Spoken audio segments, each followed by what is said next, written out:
Guys, just a minute, there is a bit of delay. Yeah.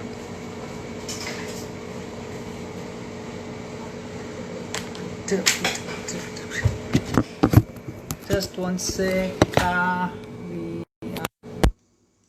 live.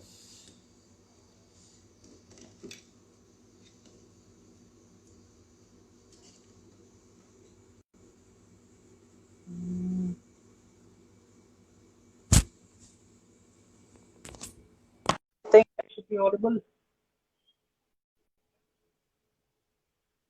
Guys, just tell me if I'm audible or not.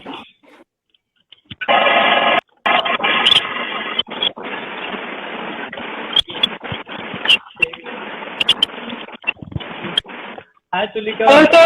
Good evening. Good evening, sir. How are you? All good? Good. Finally glad to talk to you. Okay. Sir. So, no, good to see you. Same here. Some initial hassles, so I mean, it happens. No problem. So then, after long time, got to speak to you. Yes, sir, same here. Right? Same here, sir. Same here. Thank you so much. Okay. Sir. So, not at all. Come on. Okay, guys, welcome everyone to Boots and Crampons. Today is the first session, and we couldn't have got for a better person than Squadron Leader Tulika. Her list of achievement goes on and on and on. And I'll request Tulika, please start. Your journey before Air Force. How did it all start? And then how did mountaineering come into play? So first of all, I would like to place my. This one. Shall I begin? Go ahead. Yeah, please. I would like to extend my heartfelt gratitude to you, sir, and Boots and Crampons for providing me this platform today. Very glad to be amongst you all. And now coming to the question, mountaineering happened after I joined the Indian Air Force. And in fact, it was Indian Air Force which had provided me this platform of joining adventure sports. So the entire credit of my being into adventure sports goes to the Indian Air Force. And yes, the seeds were already there. So I would say that the seeds of getting into adventure were already there in me, but it was nourished by the Air Force. So since I was a child, I think I always loved to be amidst nature. I have a very close affinity with it because I do talk to trees and flowers and birds and clouds. So the Air Force just gave me an opportunity to be amidst all these things. And tell me, was Air Force always in your mind once you were a child or once you were doing your studies and all? Was it always that you wanted to be in the Indian Air Force? So, to be true, actually Air Force was nowhere in sight. In fact, it was Indian Army which I wanted to join. That was my first love. Okay. And I was recommended in my first attempt itself. But as luck would have it, my name was not there in the merit list. So next year when I applied for Air Force also, I got selected in Air Force, but I suppose it was to be better that I joined Air Force. No, I'm sure. Army's loss has been capitalized by the Indian Air Force, and the kind of journey you had, it's been truly amazing. Like Megha was mentioning in the Facebook post as well. We couldn't meet in Lucknow. Squadron Leader Megha was there doing I Am Lucknow course with us. Yeah. So that time she was mentioning. Yeah. Great. Okay, so tell me about in Air Force also, everybody knows it's not easy for everyone to get into adventure and such things. How was your journey? How did it all start? Sir, it was basically I had to give up my leave because I do understand that there are requirements of the organization also which are quite justified. So though Air Force has an adventure directorate, for that matter all the armed forces have, and there are a lot of opportunities. Yes. So, yes, a signal came to Indian Air Force Adventure Directorate, and I did volunteer for that. And I offered that I would give up my leave in view of joining the course. And that is what I did unofficially. Correct. But there have been people who encouraged me a lot, supported me a lot in this quest. I would particularly like to mention Group Captain Shashi Kumar, who was my second stat cook, Okay.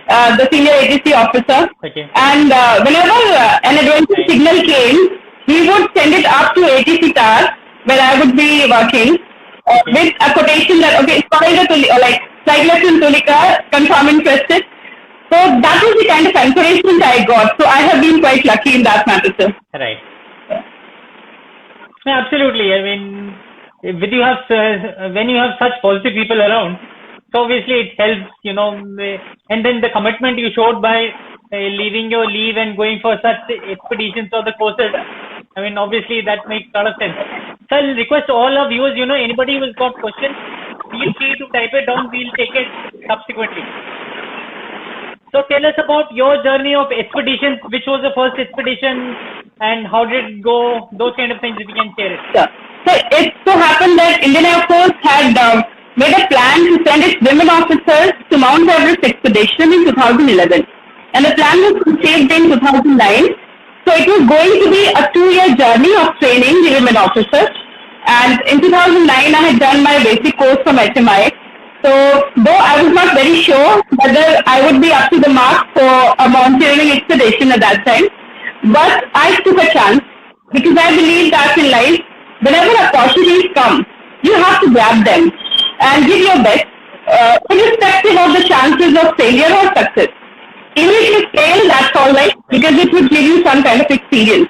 But you should not step back when an opportunity presents itself in front of you. So that's what I did, volunteered for this expedition. I was selected, my first expedition was Mount Sokangri in Leh. So this is what I completed successfully. Thereafter, our team was taken to Mount Bhagirathi too, and then Mount Kamet.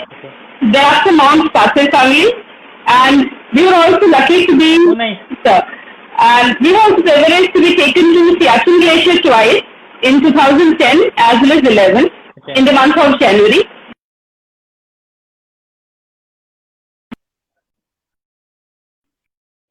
Engineering Institute at Siachen Glacier.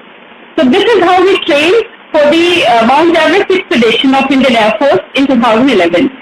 And when I went there, I thought that I was fit.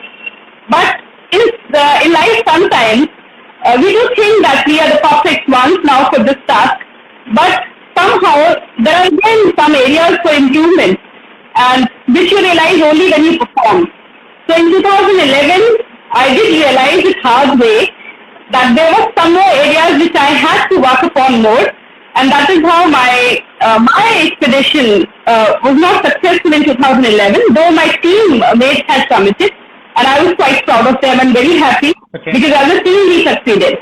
Right. But my individual aspiration was not successful, and then I decided to undertake another attempt on Mount Everest in 2012. So that was altogether a different journey. Okay. So 2011 also it was the same Everest expedition? 2011 it was the Indian Air Force Everest expedition of which I was a part. Okay. And it was a successful expedition for the Air Force.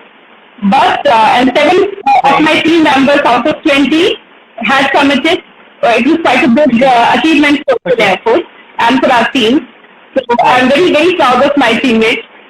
But I could not submit in that year, and that is how I decided to undertake another individual expedition next year on Everest. So that is when in 2000 I was able to submit. Oh my God! So you've seen it twice. I mean, that kind of experience. Great. I mean, I see a lot of common things, in the sense that ours also, the first expedition was Sokangri, and then we also trained at the AMI, which is there in Siachen, Army Mountaineering Institute. It's a nice place to be. Okay. So tell us about what differences were there in the 2011 expedition, wherein you were not able to do, anything can go wrong at those things. But then what changes did you make in your training for which you were successful in 2012? So I think there are two factors. When we want to pursue a goal, there will be two factors which decide whether you succeed or not. And these are external ones and the internal ones.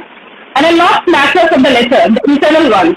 So though externally I had prepared very well, I would say that physically, yes, I was quite fit because I was able to do 300 sit-ups with 10 kgs weight on my chest in one go. So that kind of fitness I had achieved.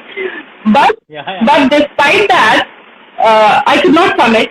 And later on, when I came back and introspected, because that is what you need to do when you sing.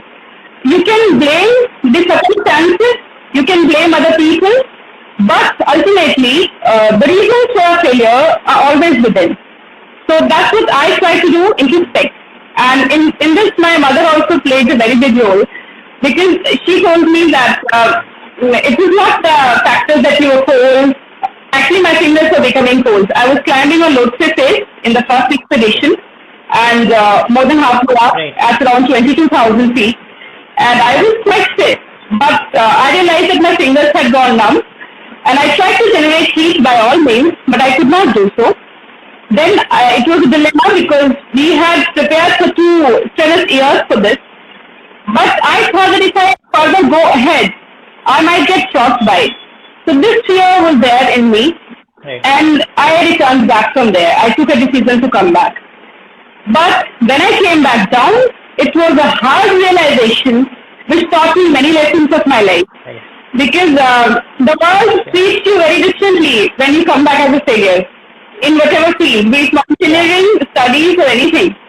So that is very hard to take because you try to justify to yourself that I did work very hard and now the people are not even giving me credit for that hard work. They're just lambasting me for not being successful. But that is how this world works, and we need to accept it. That if we perform, the treatment would be different. If we do not perform, we need to take it that the world is not going to take it very nicely.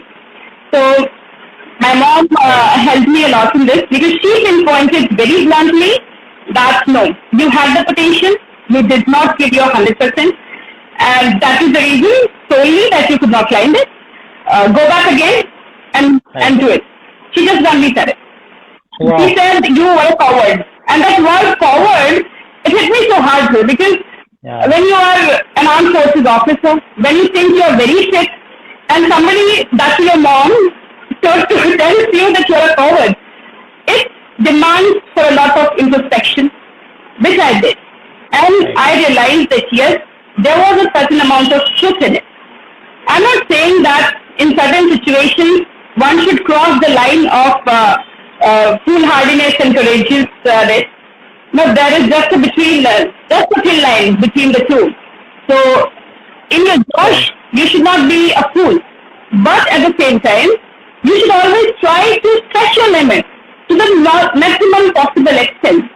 And I suppose that is where I was lacking in my first attempt. So, when I was preparing for my second one, I put my emotions aside one thing.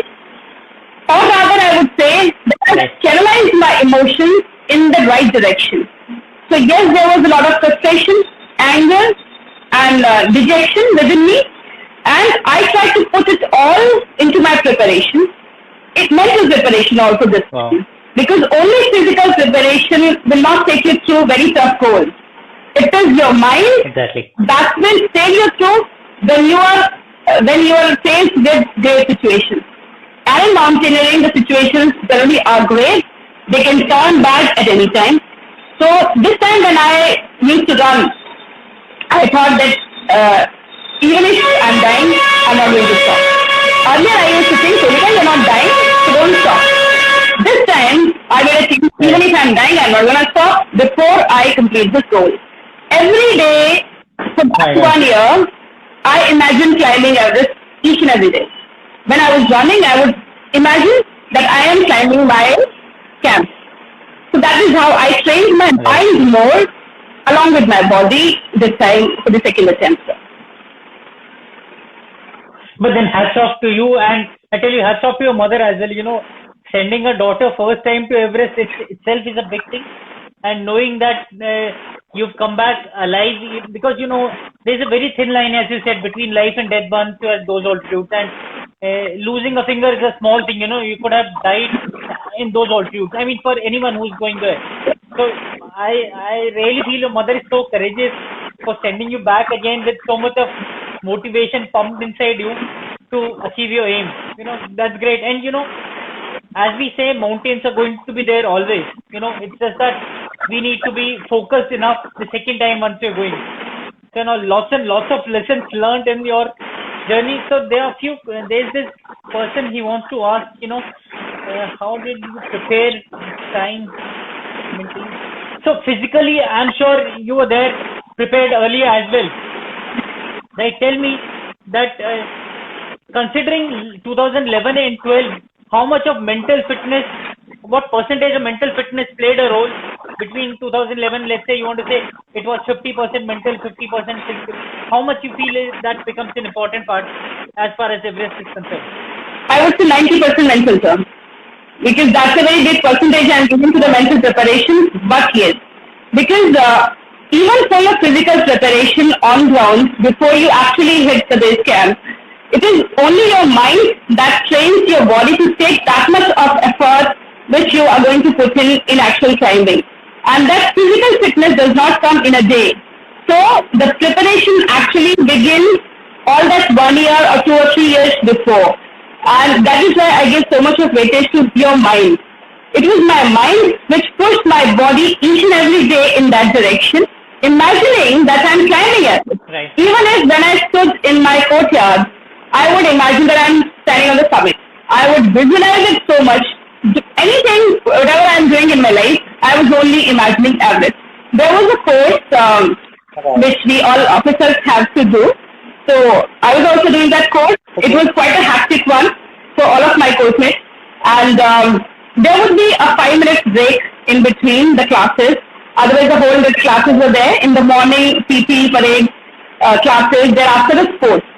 So even between the gap between the classes for 5 minutes, when everybody else would just put their head down on the desk and sleep and take some nap, I would start thinking, okay, what all do I need for Everest? So I would start preparing notes for that in those 5 minutes. And thereafter, when the classes are over, when the official PT is over and everybody goes back to their hotel or their officer's nest, I used to stay back on the sports ground running again after the PT and after the entire day of work. Then I would never take the lift. I would always take stairs, however tired I was. So I would keep on running till 10 o'clock. I would go back to the hotel at 10 o'clock, then take stairs. So it was from 4 o'clock to 10 or 11 in the night, I would just be working mentally and physically. Then I would go back and study, and I somehow I think I came fourth in that course. So that was how it happened, sir.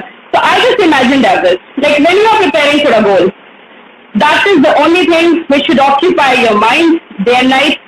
So all the time that you're preparing, be it 1 year, 2 year, 1 month, 1 day, you cannot be even for a second away from that goal.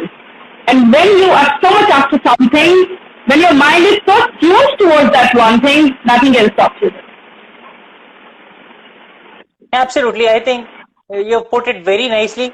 You could get away by being 100% focused, but then that's a big risk, but then once you're totally focused 100%, then as you did in 2012, I'm sure success is not far once you're that much committed into the goal you're going for.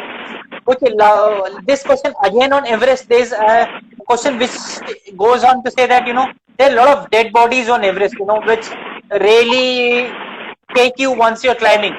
So tell us about your experiences.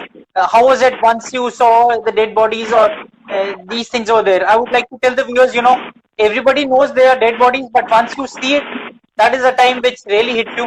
So let's hear it from you, Tulika. How was your experience once you had this? Yes, though I had read a lot of books about mountaineering before embarking upon this expedition, and I had read about very many situations that can go wrong, from Maurice Herzog's Annapurna climb and the descent, very eventful. So I have read about everything that can go wrong and how these people have survived these difficult situations. Still, when you see a dead body over there, actually, so it is a very different kind of an experience, somewhat horrifying, somewhat humbling, I would say. So it so happened that I was climbing on the last leg towards summit in the night, and I had to change my anchor.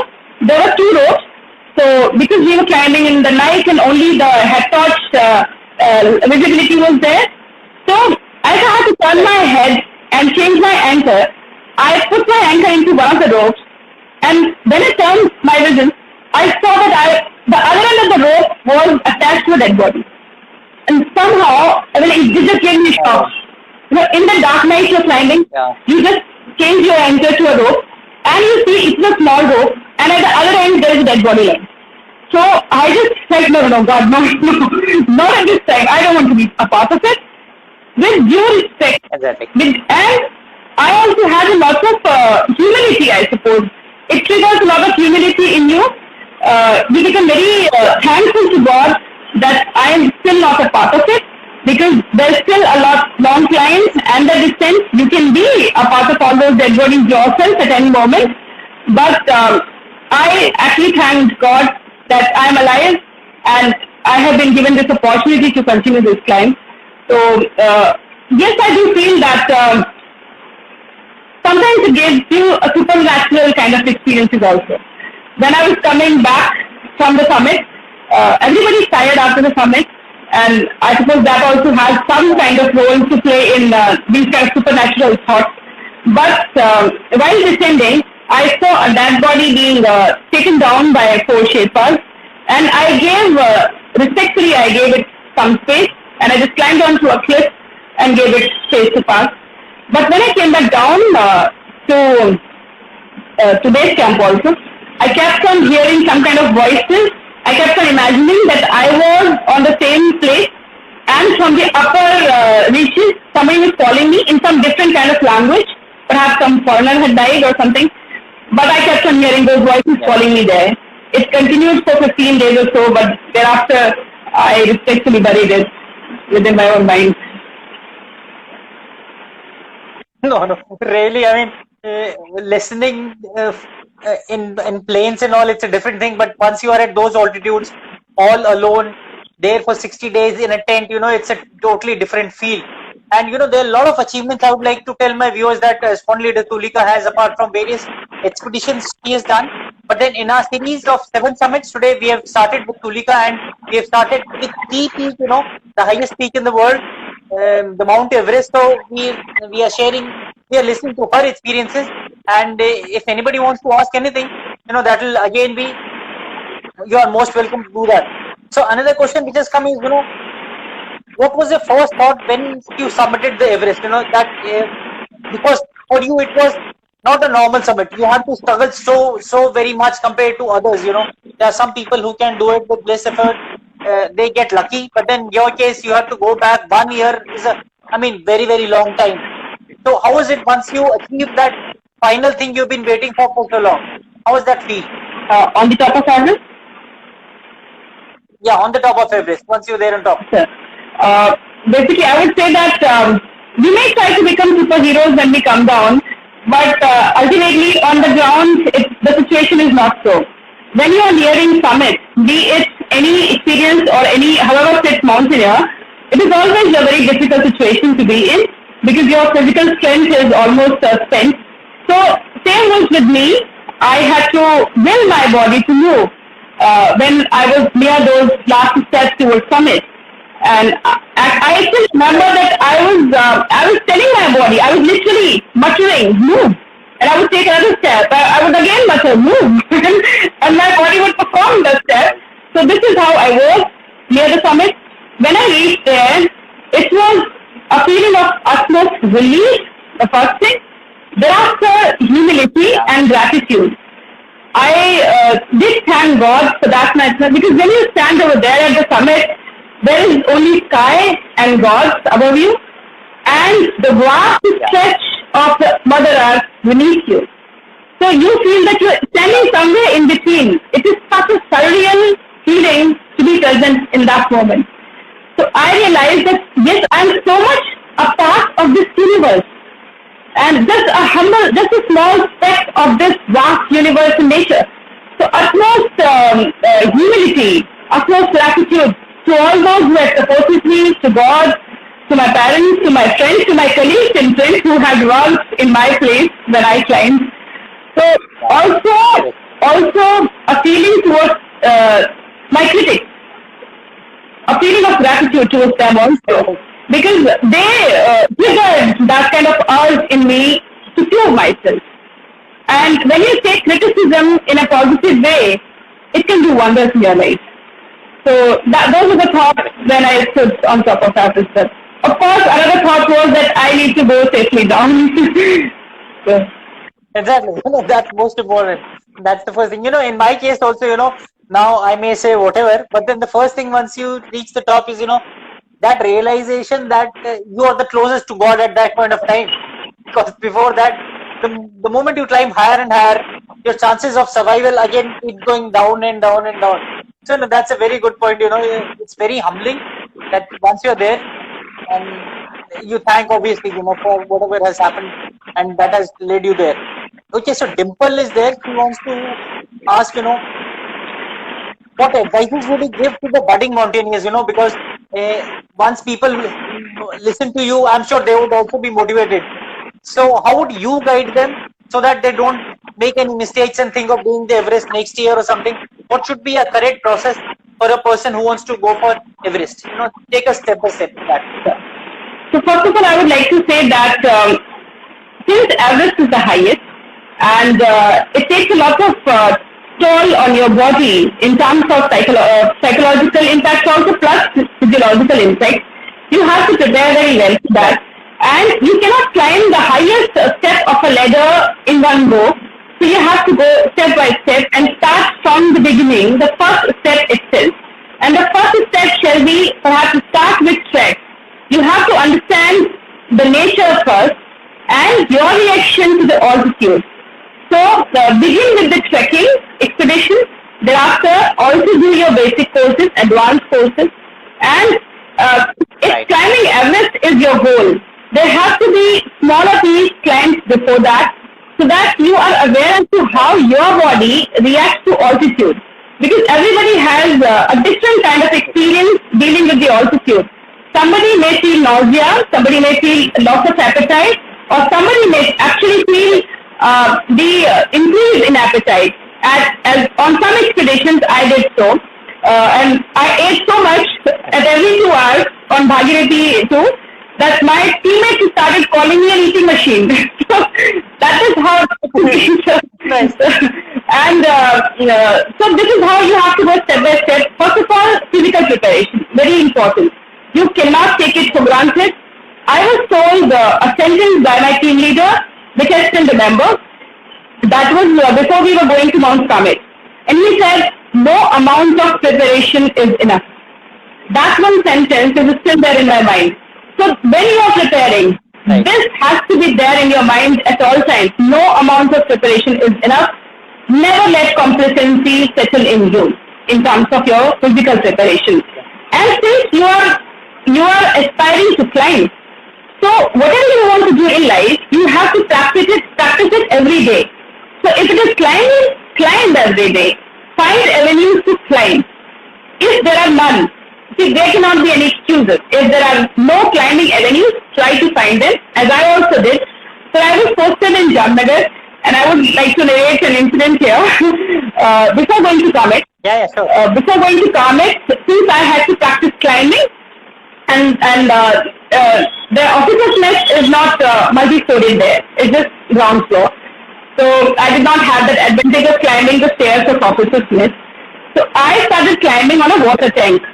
There was a water tank behind the officer's nest, and we all have water tanks there. So I used to climb on that water tank every morning, and there used to be a scene beneath me. The security guard came over there and started questioning me. Perhaps I must have looked very young at that time. So he thought that I was a schoolgirl in my shorts, and I had a backpack on. So perhaps he thought that I was a schoolgirl who perhaps has bunked from her classes and has some crap up in her mind. He started shouting at me, "Kya kar rahe ho?" And then there was children all around the water tank. So all these things used to happen. And then whenever I would travel by train, and if there is a gap on the train station of half an hour or something, there is a halt, and every station has the stairs. So I did not I did not think of what people thought of me when I was in my preparation phase. I had to climb. So Right. during that half an hour or so, I would just start climbing stairs. Get onto the platform and climbing stairs to the railway station. So that's how I have been. If I have to stretch myself, I will stretch myself even in a railway coach. So I never missed my physical training for that matter, for anything. Be it 10 o'clock in the night, be it 4 o'clock in the morning. I could not miss even one day of my training, and that's what I did. So this would be my advice to all the aspirants, that read a lot. First of all, gather all the information that you can about the goal that you're setting, be it mountaineering or be it any other goal. So learn from the experiences of people who have already been there. So by doing this, you will realize as to what all can go wrong, and you will mentally be prepared for it. Yes. So a lot of incidents have happened in my life, of which I had already read in books. And therefore my mind was, I suppose, tuned that yes, it can go wrong. And if other people have dealt with it successfully and survived, I can survive too. So that helps a lot. Talk to people, gather information, prepare yourself physically as well as mentally. So when every element of your existence, your being, is tuned towards one direction, that is when you will be able to achieve your goal. Right. Absolutely. So now I would like viewers to understand this part, that this is your dream, okay? This is your journey. So you don't have to bother about what other people say or what other people think, because in the end you are answerable to your own self. So if you train properly, then I'm sure you will succeed irrespective of what other people think about you. Okay, so there's another question from Mahima Gaikwad. He wants to know, climbing Everest, was it a bigger challenge, or was it returning from Everest which came out to be as a bigger challenge for you rather than climbing? So please throw some light on that as well.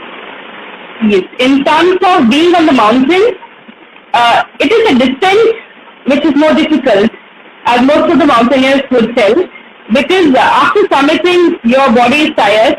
Also, a little bit of relaxation is there in the mind, and since most of the summit climbs are done in night, so since you are not slept, you are a little groggy also. So that makes for a trouble in the viewing.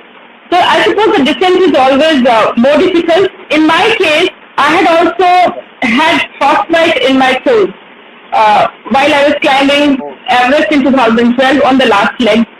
Though I had taken precautions, I had an anti-frostbite pill also when I felt that it was being cold, my foot was being cold. And I took a deliberate decision to continue on that climb, because I thought that last year I had to return because of this reason. This year I did not want to return, but it was a very calculated risk that I took. And earlier I used to think that it does not pain when your fingers go numb or your toes go numb and in the process of frostbite.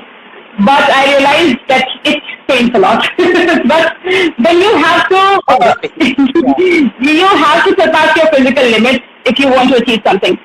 So because I had already climbed with that frostbite process setting in, and while I was coming down, my toes were actually hitting my shoe on the down gradient, and that's why it became even more challenging for me. I'm not a person who cries in public easily, but though I cry in private a lot, but not in public much. But that was one moment that there was so much of pain in my toes that unconsciously, I suppose, the tears were falling down. So coming down was much more difficult for me. But then ultimately you have to survive, so you have to come down. There is no other option. Mountains teach you this thing, that if you put yourself in that situation, there is no other option in front of you, you do succeed. And your body has no limit. Those hidden strengths come out in those situations. So sometimes, yes, I do try to put myself in a situation where I don't have an alternative. And then I realize that latent strength comes out. So that is what happened on that descent also, I think. Amazing. See, such instances really grow you as a person, I'm sure, because listening to these kind of stories itself gives us such a huge inspiration, and I wish I would have known and met you before I went for Everest, because the learning would have been again a different experience altogether. Because you went 7 years before I had gone, so had we met or had I known about this, it would have been a different experience learning. Because as you said, there's no end to training, there's no end to learning, especially for things like Everest, wherein the target is so huge. I mean, great lesson. Tell me something, have you ever done anything more difficult or more challenging than the kind of experience you have shared with us? Anything which has ever come closest to what you have just discussed? In fact, sir, I would say that everything in life is difficult if you look at that. Because I write, I have a flair for writing, and I have been writing since childhood. But I feel that every time I begin to write a new article, it is again a very difficult process. You have to get into it. You have to forget the entire world and get into that character or whatever you're doing. So, writing I find very challenging, but I love it. And this is the kind of work which grows you as a person, I suppose. When you consciously put yourself into a very challenging situation out of your comfort zone. So, yes, I find writing does that for me. I have to totally forget my own existence and be there into writing. Writing is kind of giving birth. You are bringing out all those emotions from your depth, from your core. And to find each word which would fit correctly to express those emotions is a totally, totally encompassing process, overwhelming process. So that's what I enjoy a lot apart from writing. Same goes for the singing, I suppose. I love to sing. And when I sing, though I don't speak much on public platforms, but I love to sing, and whenever I do, I just forget myself. So this is the kind of intensity that I do every work in my life. And I don't say that it is difficult. I would say, yes, it is challenging, but then challenges are what grow you as a person. So that's how I love challenges too. No, amazing. Now I can understand, the kind of articles which come from you. Now I know the reason why there is so much of depth and so much of knowledge involved, because last 1 hour of interaction, I can realize, everything you've been doing, there's so much of passion which is involved. That is very, very evident, the way you are speaking, the way you are describing the things. Okay, so tell me one thing, who in life inspires you the most, because everybody has their own set of people who inspire them. So who in your case has been your anchor, wherein the person has motivated you the maximum in your life ever? If we talk about the most motivating person, that would be my mother. Because she is the one person who has shown me how to balance between different roles in the life. She is a professional, she is in academics, and she balances her professional life as well as raising a difficult child like me who is very restless and demanding emotionally and in all the terms. So she has done these things so wonderfully, and I always go to her whenever I am in a down phase. So she is one person who does everything in her life very passionately. She is very fond of traveling. So she has taught me that life has many components. It cannot be just one thing that you are consumed in. And since life is only one, it is a blessing from God. That is why it should be lived to the fullest extent without harping too much on your difficulties. So yes, challenges are there in everybody's life. Nothing is going to come smooth. And for nobody it comes smooth. So it is not only we who are facing these struggles in our life. It is the human existence which goes through struggles. And that is why this existence is so beautiful. Because we have had the opportunities to overcome these struggles. So this is the kind of attitude she has provided me. And she has always told me that having your self-esteem is very important in this world. For that, you have to go extra way, and you should do that. Never cast yourself in a particular mold, because every person is unique. So my destiny is entirely different from the other person's, and my aspirations will be entirely different, and that is why my struggle is also unique. So I can't compare myself with anybody. I can't be fitting into somebody's shoes. I have to create my own niche. And that is why she has taught me to be unique, just me. So this is how she has inspired me to go after something fully when you are into it. And when you are done, don't celebrate much. She has never celebrated my success. Okay. She has never even seen my expedition photographs. Though it was a little disappointing for me in the beginning, but then she always told me, now one work is done, think about the next one. So that's how she has raised me. Very nice. Very nice. Okay, there are two questions, so we'll wrap it up in 5 minutes. First is, I've come to know that you, somebody who has written that you are doing PhD as well, and that too subject related to mountaineering.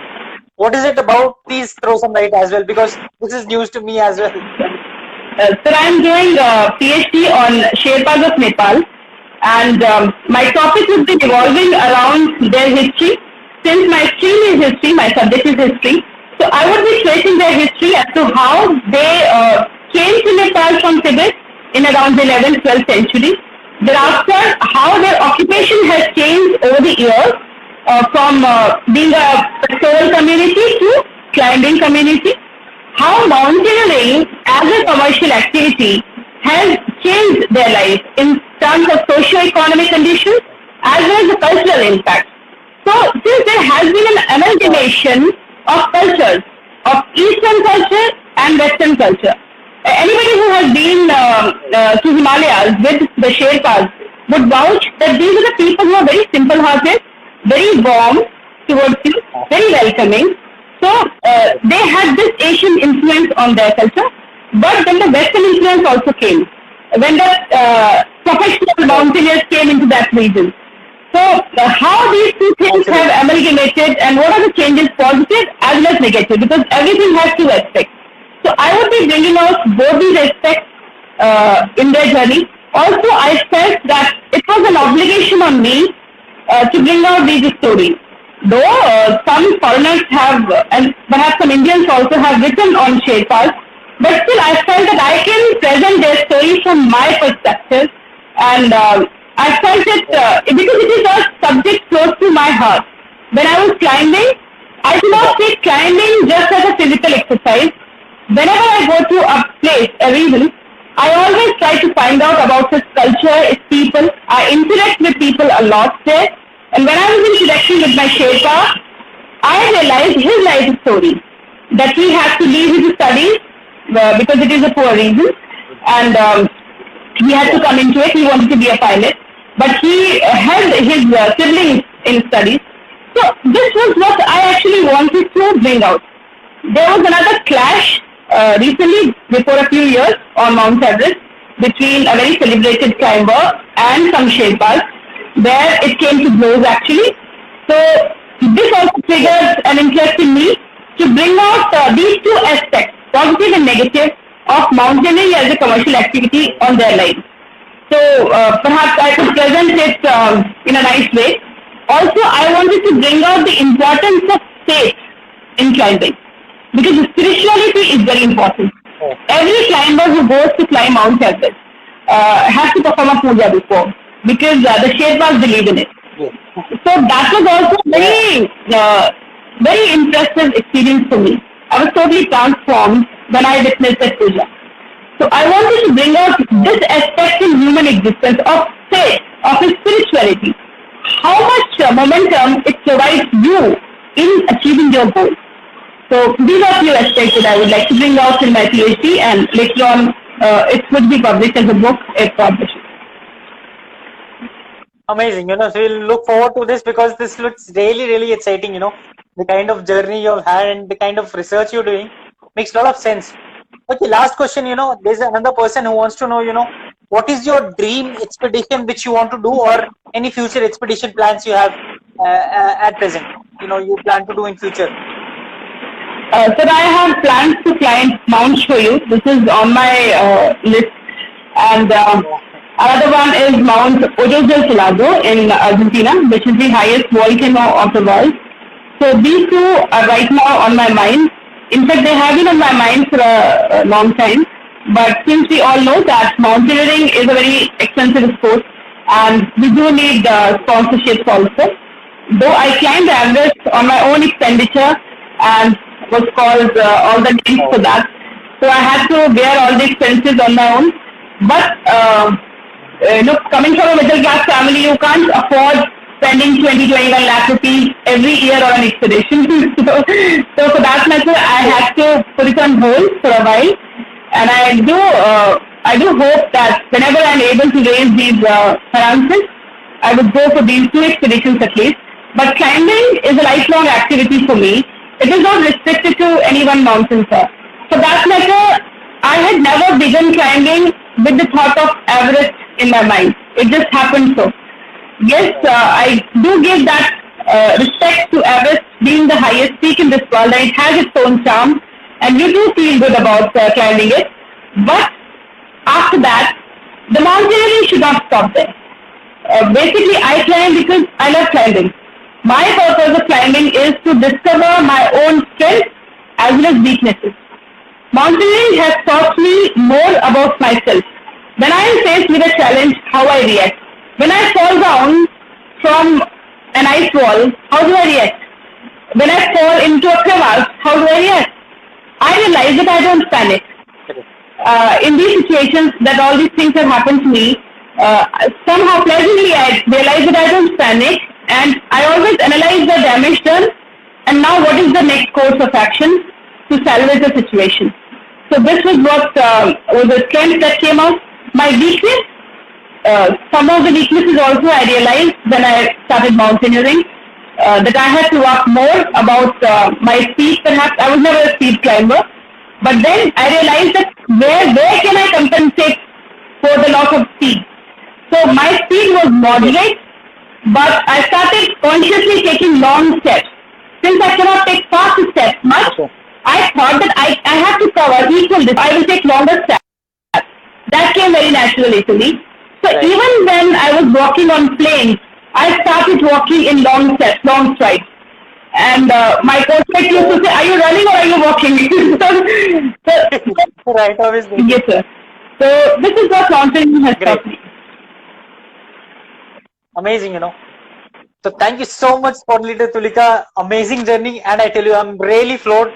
Great experience listening to you. I'm sure the journey you've had, if you're so passionate, expressing it, the kind of life you have lived, hats off to it, And thanks to all the viewers for watching us. It's been great learning about Everest, about journey of Squad Leader Tulika, expeditions, the learnings, the mental aspects and all. And we are extremely thankful for you to giving your time and making it so very worthwhile and interesting. And to all the viewers, do tune in next Friday, same time, 9 p.m. We're going to be back again with another mountain, one of the 7 summits. And once again, all the best, Tulika, for your next expedition, your next role, and looking forward to your PhD thesis as well. All the best. Thank you so much, sir. It's been my pleasure talking to you, because you are one person that I had always wanted to talk live with. So absolutely my pleasure, because perhaps the viewers should know a little more about you. So rather than talking to me, they would feel like talking to you more. So really, it's been a pleasure. It's been a pleasure, sir, that you gave me this platform. So thank you so much, sir. Thanks so much. Bye-bye, guys. Everyone, good night.